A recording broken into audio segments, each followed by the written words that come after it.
Vivek ji and your bonding ఏంటంటే మామూలు ఈ స్టోరీ డిస్కషన్ టైంలో ఇద్దరు ఎట్లా స్టోరీ టైంలో You mean how we discuss the story?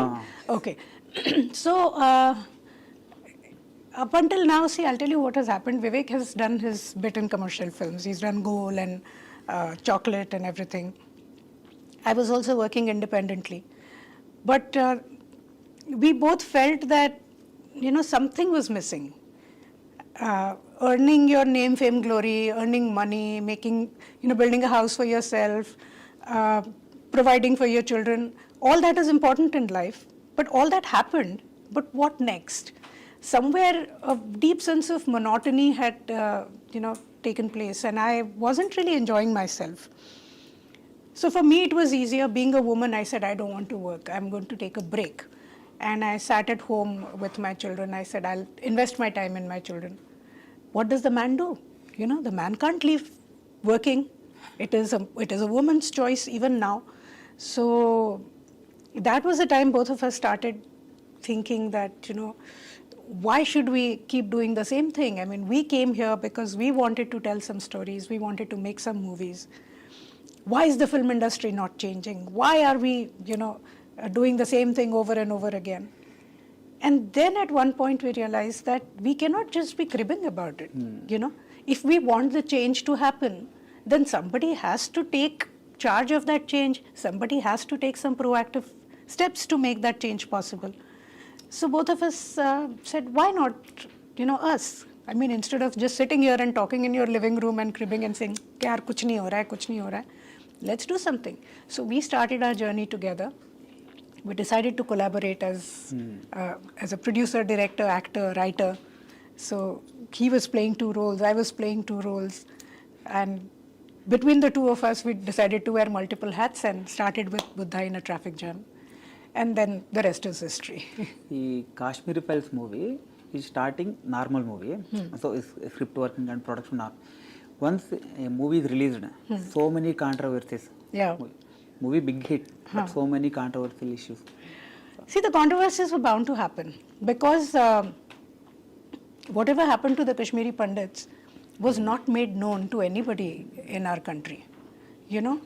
The only thing we came to know from Kashmir was the terrorism there.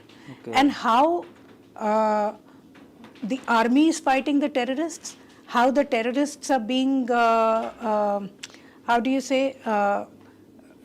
great injustice is being done to them by the army, and that's why they're turning terrorists. That was the narrative I heard since the time the Kashmir problem started.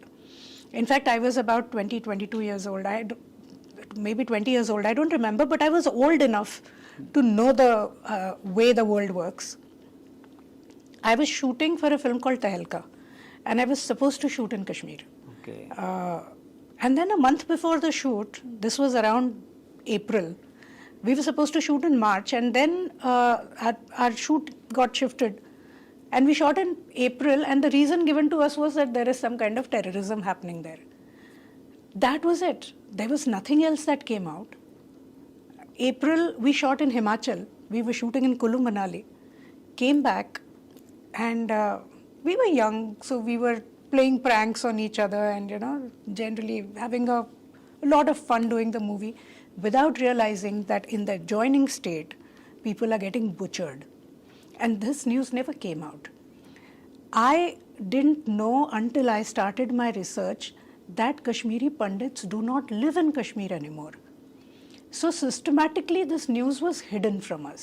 Now, if somebody is now going to try to make a movie on it and tell the truth, which was hidden for 30 years, there are going to be some people who are not going to like it. They are going to be extremely uncomfortable. And they will be the one who will attack us.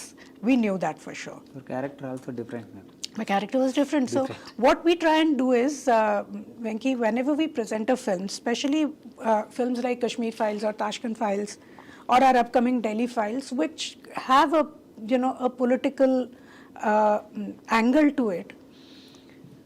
See, our country is, a beautiful blend of a lot of different cultures and ideologies. I don't want to sit here and comment which is good and which is bad because each to his own. But there are certainly two narratives going on in our country right now. And this always happens. When you're on the brink of doing something great, when you're on the cusp of adulthood, you know, children also fight with their parents.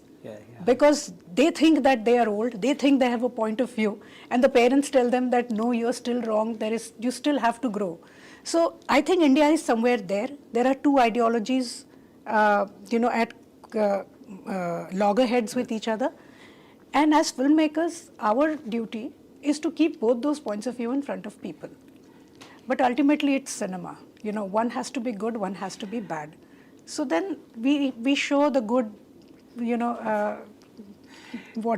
getting victorious and then the bad guy falling. So that has to be there. I mean, you can't make a cinema without it. But as far as possible, we try to keep both the narratives in front of people, and that's exactly what we did in Kashmir Files. So up until the end, you see my character, I think it's very believable. And people think that what Radhika Menon is saying is absolutely right. Until the time when she says, government bhale unki ho, system to hamara hai, that is the time you realize that this woman has got some very, vile intentions, and that is the time you start hating her.